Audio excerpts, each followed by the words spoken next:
is up, gang? Oh my god. It's like I've been itching to read the next chapter. So, without further ado, I present to you To Kill Mockingbird. My goddamn charging low battery warning cut me off. I present to you Chapter 3 of To Kill a Mockingbird. Catching Walter Cunningham in the schoolyard gave me some pleasure, but when I was rubbing his nose in the dirt, Jim came by and told me to stop. Jim. Short for Jeremy, but it just sounds like I'm saying Jim.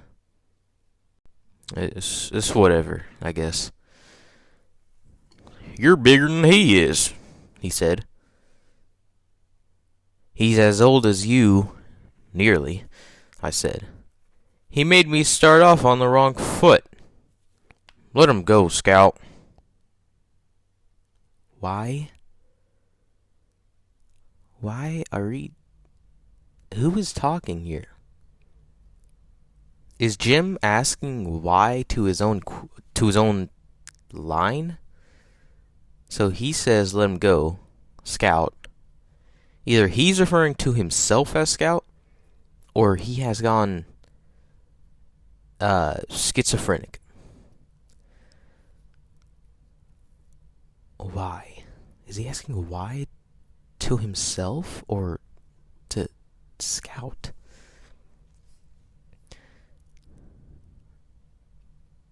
If so, why is Jim's line in the same quotations as Scout's why? This book, I love reading it, but boy, it confuses me.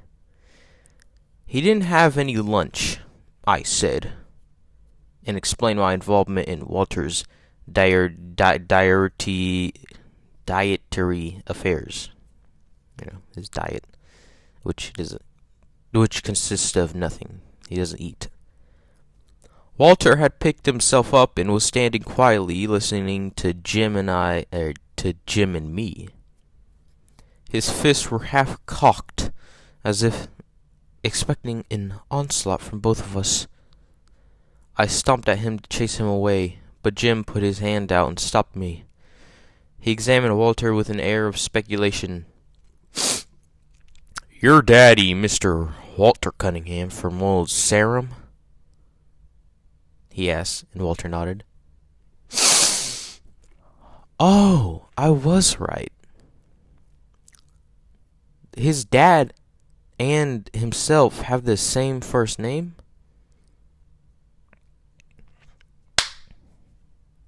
What? Walter looked as if he had been raised on fish food. His eyes, as blue as Dill Harris's, were red-rimmed and watery. There was no color in his face except the tip of his nose, which was mostly pink. He fingered the straps of his overalls, nervously picking at the metal hooks. Jim suddenly grinned at him. "Come on home to dinner with us, Walter," he said. "We'd be glad to have you." Walter's face brightened, then darkened. Yes, Jim said, "Our daddy's a friend of your daddy's. Scout here. She's crazy. She won't fight you anymore." "I wouldn't be too certain of that," I said. Jim's free dispensation of my pledge irked me.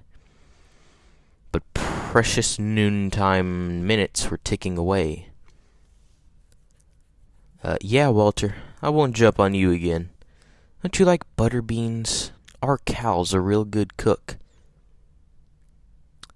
Walter stood where he was, biting his lip. Jim and I gave up, and we were nearly to the Radley place when Walter called, "Hey, I'm coming!" When Walter caught up to us, Jim made pleasant conversation with him.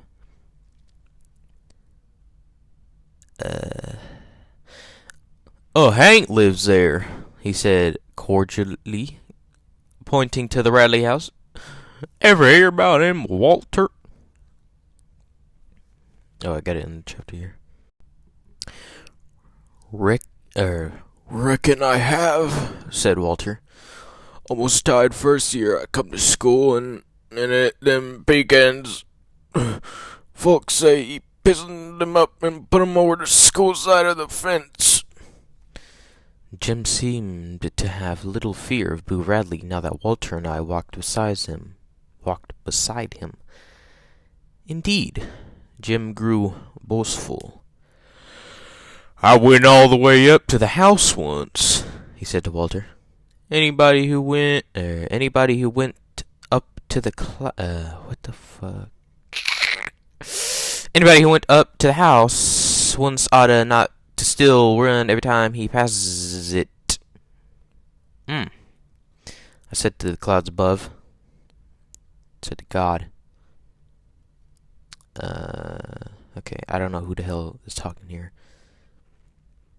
And who's running, Miss Piss? You are.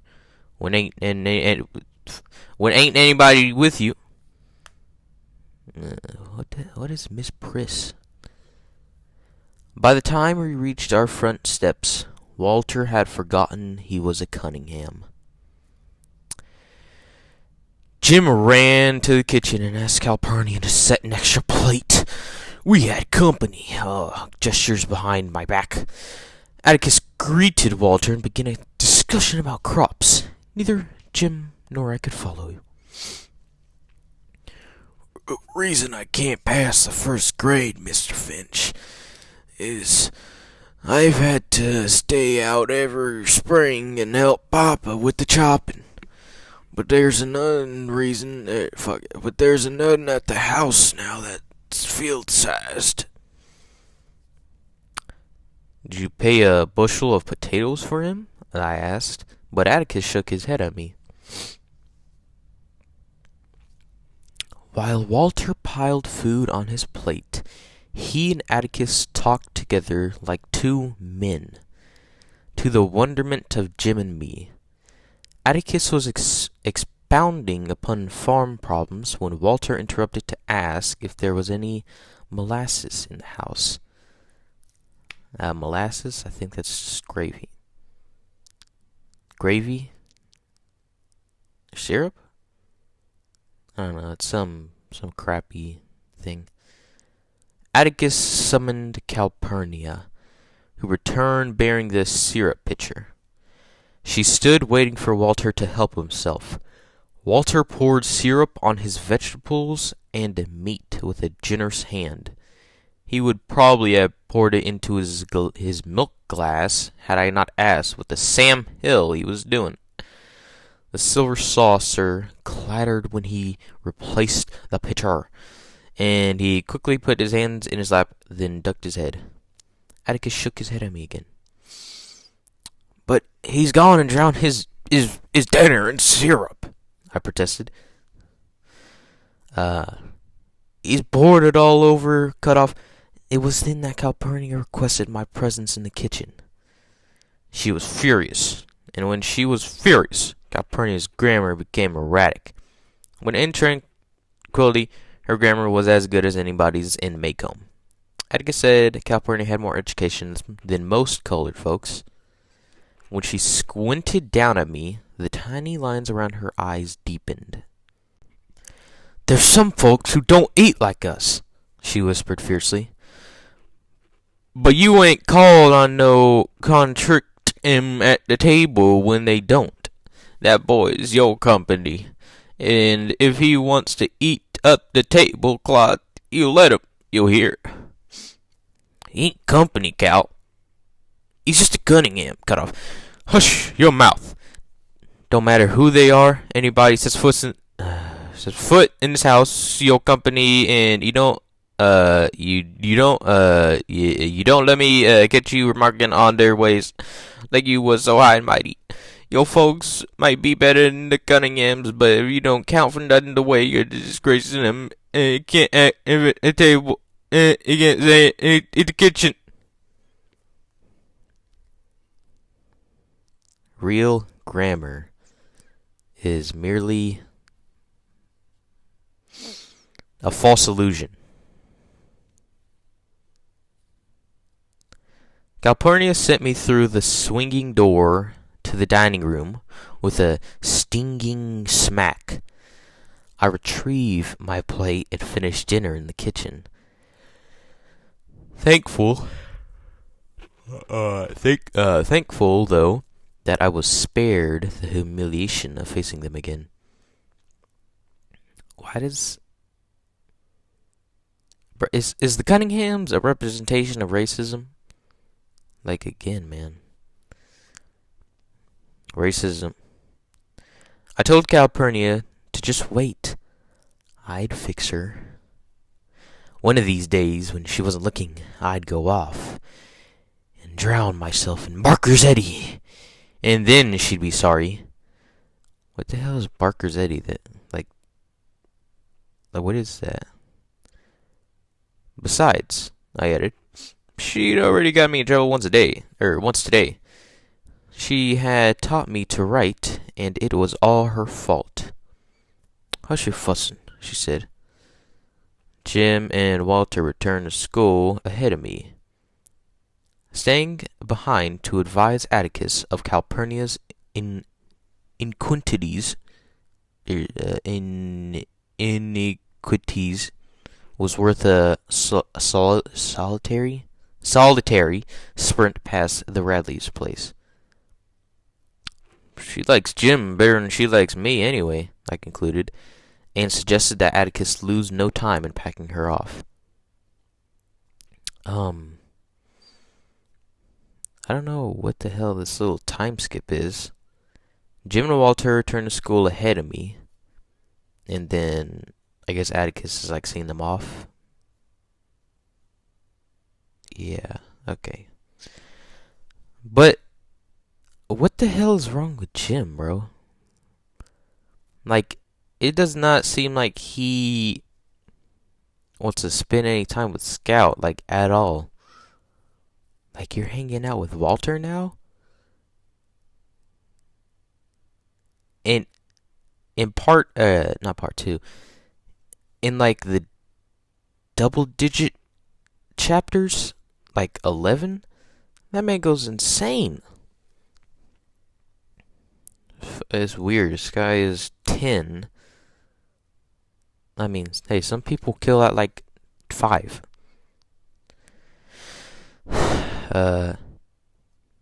Have you ever considered that Jim doesn't worry her half as much? Atticus's voice was flinty. I've no intention of getting rid of her, now or ever. We couldn't operate a single day without Cal. Have you ever thought of that? You think about how much Cal does for you, and you mind her, you hear? Basically, yeah. I returned to school and hated Calpurnia steadily, until a sudden shriek shattered my resentments. Oh, I looked up to see Miss Caroline standing in the middle of the room, sheer horror flooding her face.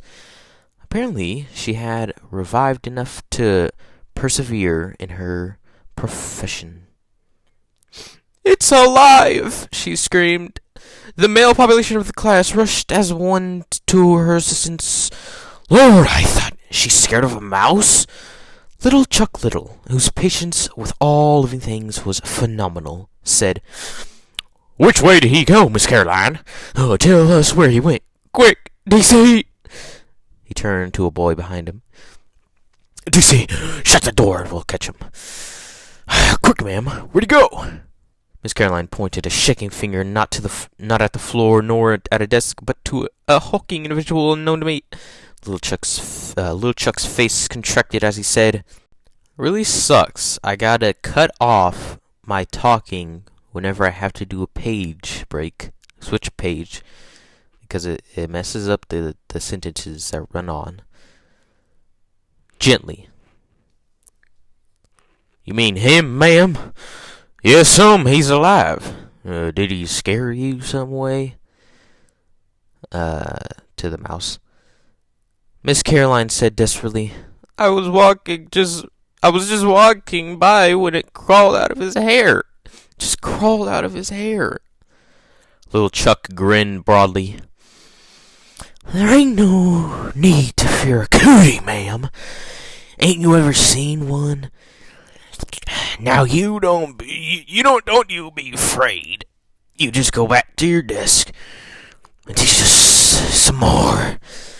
Little Chuck Little was another member of the population who didn't know where his next meal was coming from. But he was born a gentleman. He put his hand under her elbow and led Miss Caroline to the front of the room. Now don't you fret, ma'am, he said. There ain't no need to fear a cootie. I'll just need to fetch you some cool water. The cootie's host showed not the faintest interest in the furor he had wrought.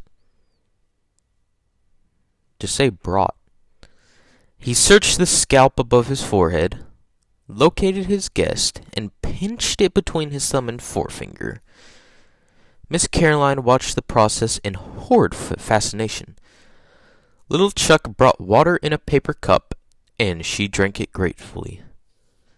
Finally, she found her voice. What is your name, son? She asked softly. The boy blinked. Who, me? Miss Caroline nodded. Burris Will. Ewell.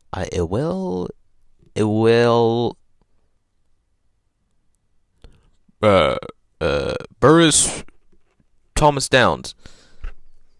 Miss Caroline inspected her roll book. I have an Ewell? I have an E-dater here. But that was so unfunny. What the hell? I have an E-well here.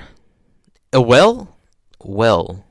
I'll just say well. I'm going to pretend the E is silent. I have a well here, but I don't have a first name. Would you spell your first name for me? Don't know. They call me Burris at home. Shit. And he stopped adding words. Whoa, Burris, said Miss Caroline. I think we'd better excuse you for the rest of the afternoon. I want you to go home and wash your hair.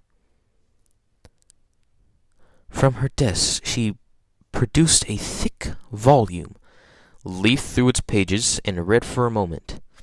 A good home remedy for burrs. I want you to go home and wash your hair with lye soap, and when you've done that, treat your scalp with kerosene. What for, missus? To get rid of the, cooties. You see, Burris, your children might catch them. You wouldn't want that, would you? The boy stood up. He was the filthiest human I had ever seen.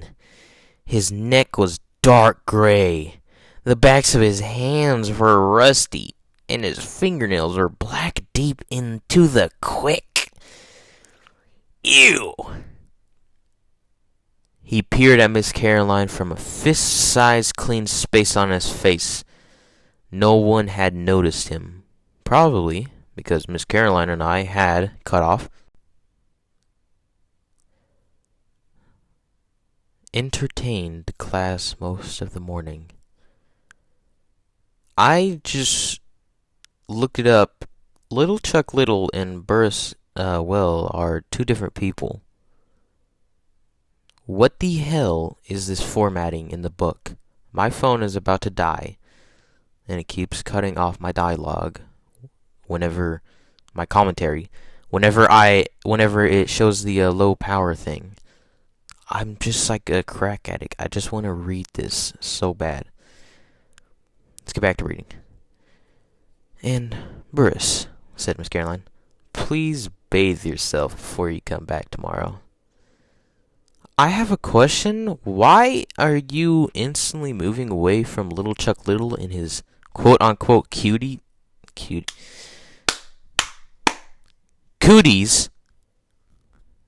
to Burris. Looks like the switch up there. The boy laughed rudely. You ain't sending me home, missus. I was on the verge of leaving. I done my time for this year. Miss Caroline looked puzzled. What do you mean by that? The boy did not answer. He gave a short, contemptuous snort. One of the elderly members of the class answered her. He's one of the, 12s, ma'am? And I wondered... Oh, sorry, I cussed. And I wondered if this explanation would be as unsuccessful as my attempt. But Miss Caroline seemed willing to listen. Whole school's full of 'em. They come first day every year and then leave. The Triant lady gets 'em here because she threatens 'em with the sheriff. But she's give up trying to hold 'em. She reckons she'd carried out the law, just getting their names on the roll and running 'em here the first day. You're supposed to mark 'em absent the rest of the year. I had a stroke reading that. But what about their parents? Asked Miss Caroline, in genuine concern. Ain't got no mother, was the answer. And their pa's right continuous. Burris, was flattened by the recital.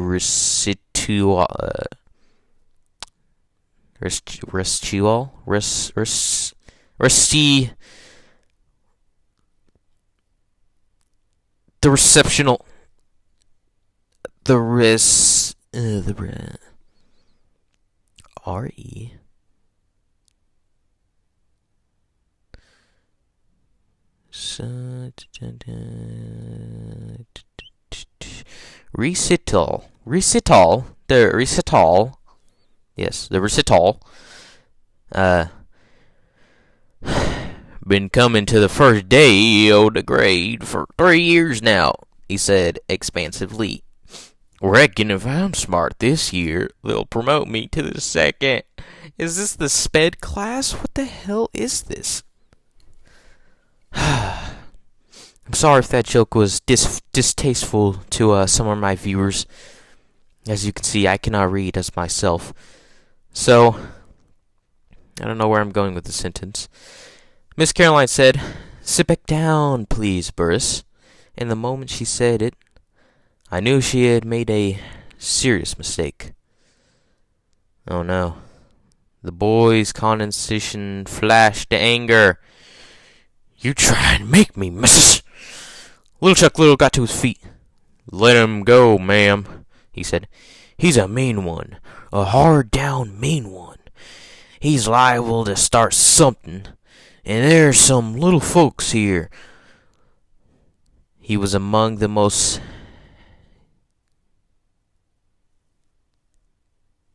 diminutive of men. But when Burris turned towards him, Little Chuck's little... Why you start off calling him Little Chuck Little if you're not going to call him Little Chuck Little anymore? Little Chuck's right hand went to his pocket. Watch your step, Burris, he said. I'd soon kill you as you look at now. Now go home. Burris seemed to be afraid of a child half his height, and Miss Caroline took advantage of his indecision. Burris, go home. If you don't, I'll call the principal, she said. I'll have to report this anyway. The boy snorted and slouched leisurely to the door. Safely out of range, he turned and shouted, Reportin' be damned to ye, cut off. Ain't no snot, no slut of a school teacher ever born to make me do nothing. You ain't making me go nowhere, missus. You just remember that. You ain't making me go nowhere. He waited until he was sure she was crying. Then he shuffled out of the building. Soon, we were clustered around her desk, trying in our various ways to comfort her. He was a real mean one, below the belt. You ain't called on to teach folks like that. Them ain't Maycomb's ways. Looks out the window determinedly. Why don't you read us... Flip. Miss Caroline, not really. Now, don't you fret, ma'am. Miss Caroline, why don't you read us a story? That cat thing was real fine this morning. Are they talking? Oh, what the hell? What? Why is this book formatted like this? It's soon we cluster around her desk, trying the various ways to comfort her, and then these. He was a real mean one. He ain't called on you to teach folks like that. ... Those are like the sayings of the students. I'm smart. I can read. Miss Caroline smiled, blew her nose, said, "Thank you, darlings," dispersed us, opened a book, and mystified the first grade with a long narrative about a toad frog that lived in a hall.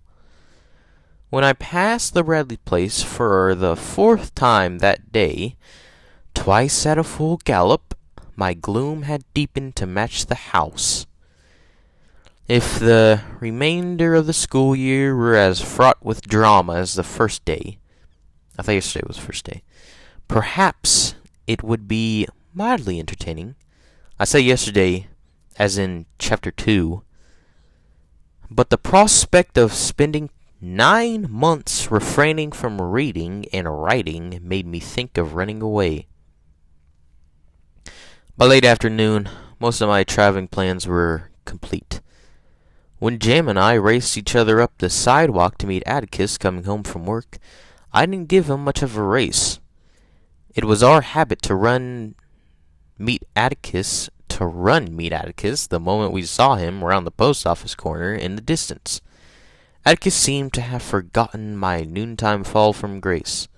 He was full of questions about school. My replies were monosyllabic. No, that's a cool word. Monosyllabic. Oh, okay. And he did not press me. Perhaps Calpurnia, since that my day had been a grim one. She let me watch her fix supper. Shut your eyes and open your mouth, and I'll give you a surprise. That's a bit sussy. That's sussy. Oh my god, that is so sussy, she said. It was not often that she made crackling bread. She said she never had time.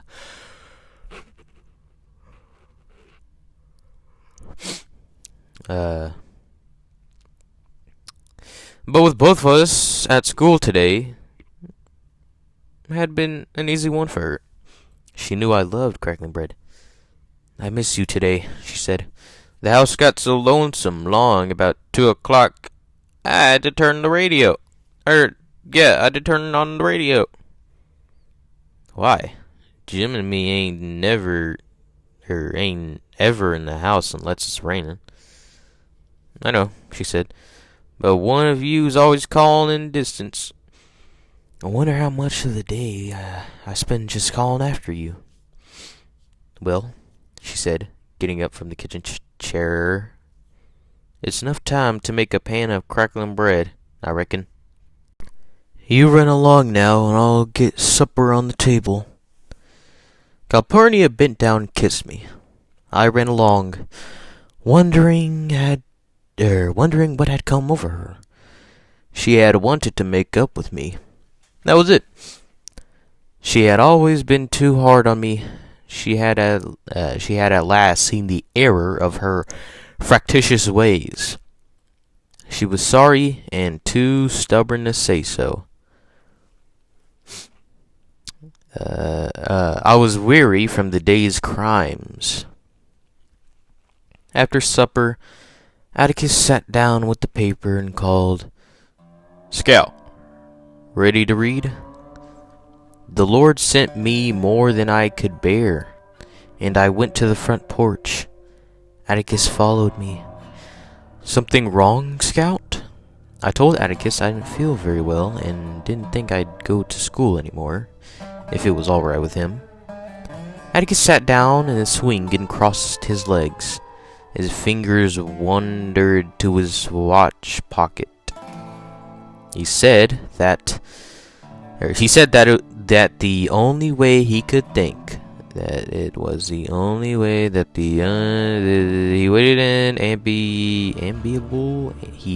in ambiable silence, and I sought to reinforce my position. You ain't never went to school, and you do alright, so I'll just stay home too. You can teach me like Granddaddy taught you and Uncle Jack. No, I can't, said Atticus. I have to make a living. Besides, they'd put me in jail if I kept you at home. Dose of magnesia for you tonight and school tomorrow. I'm feeling alright. Really? Thought so. Oh, what's the matter? Bit by bit, I told him the day's misfortunes. And she said, you taught me all wrong. So we can't ever read anymore. Never. Please don't send me back. Please, sir. Atticus stood up and walked to the end of the porch. When he completed his examination of the wisteria vine, he strolled back to me. First of all, he said, if you can learn a simple trick, Scout, you'll get along a lot better with all kinds of folks.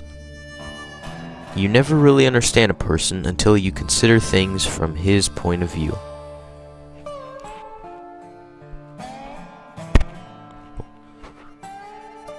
Sir, until you climb into his skin and walk around in it. Atticus said I had learned many things today, and Miss Caroline had learned several things about herself. She learned not to hand something to a Cunningham, for one thing. But if Walter and I had put ourselves in her shoes, we'd have seen it was an honest mistake on her part. We could not expect her to learn all Maycomb's ways in one day. And we could not hold her responsible when she knew no better. I'll be dogged, I said. I didn't know no better than not to read to her, and she held me responsible. Listen, Atticus, I don't have to go to school. I was bursting with a sudden thought. Burris Well, remember? He just goes to school the first day. The trunk lady reckons she's carried out the law when she gets his name on the roll. You can't do that, Scout, Atticus said. Sometimes it's better to bend the law a little in special cases. In your case, the law remains rigged. So to school you must go. I don't see why I have to when he doesn't. Then listen, Atticus said the Wells had been the disgrace of Maycomb for 3 generations. None of them had done an honest day's work in his recollection. He said that some Christmas, when he was getting rid of the tree, he would take me with him and show me where and how they lived. They were people, but they lived like animals. They can go to school anytime. They can go to school anytime they want to. When they show the faintest symptom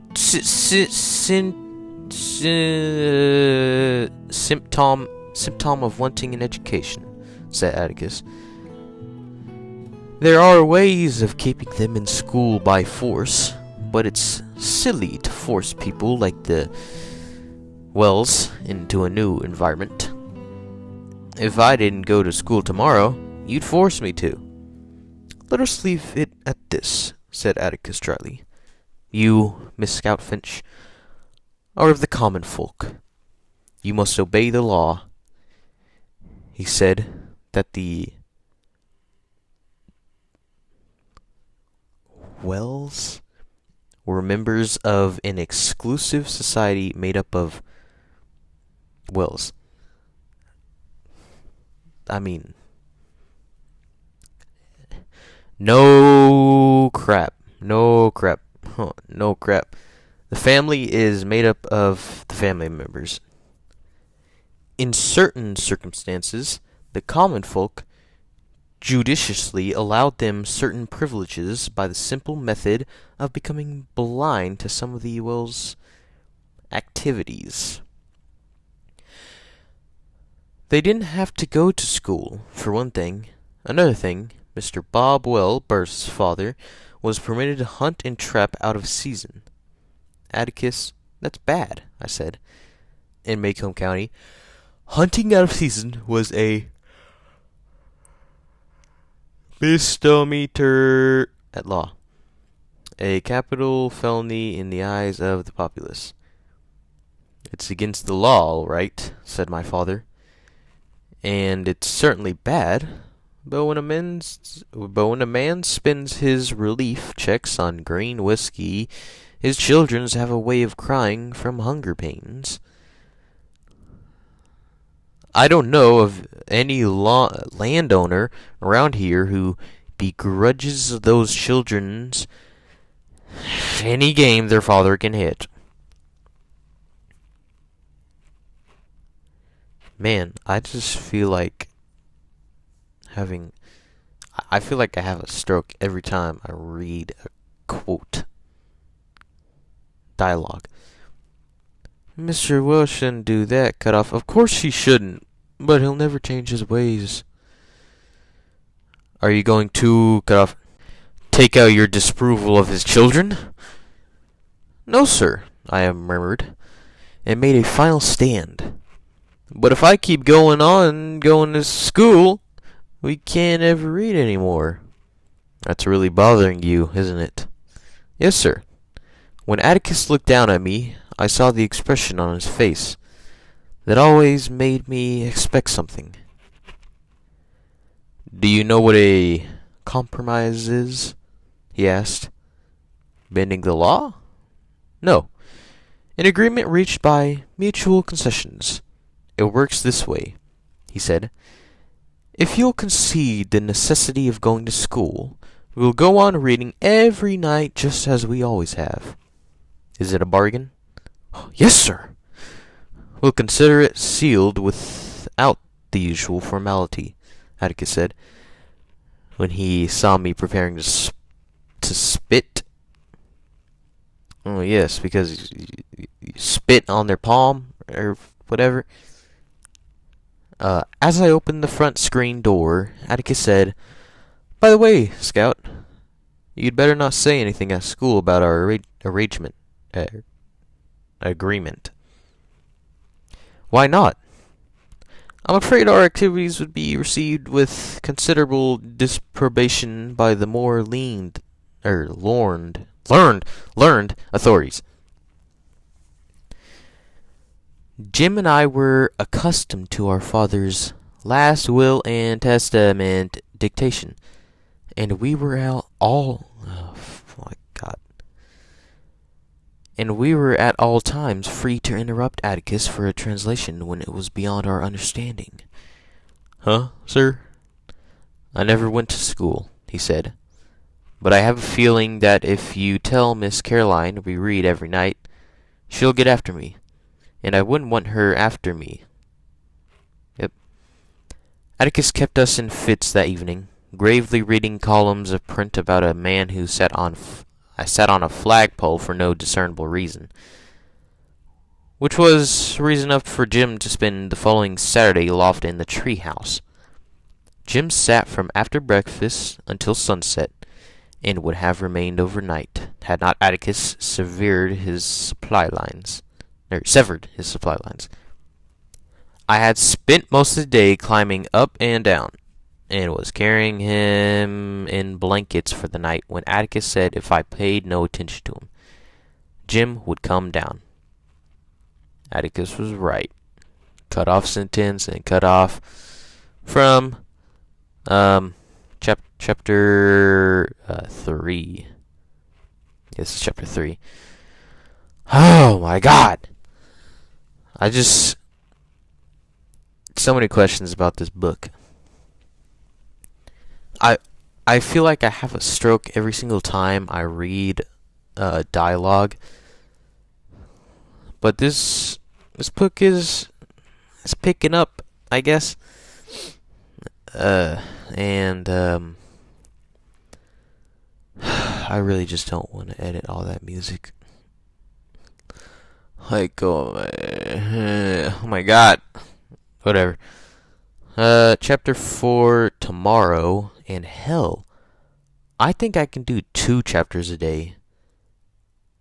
So, yeah, you might get 2 chapters a day.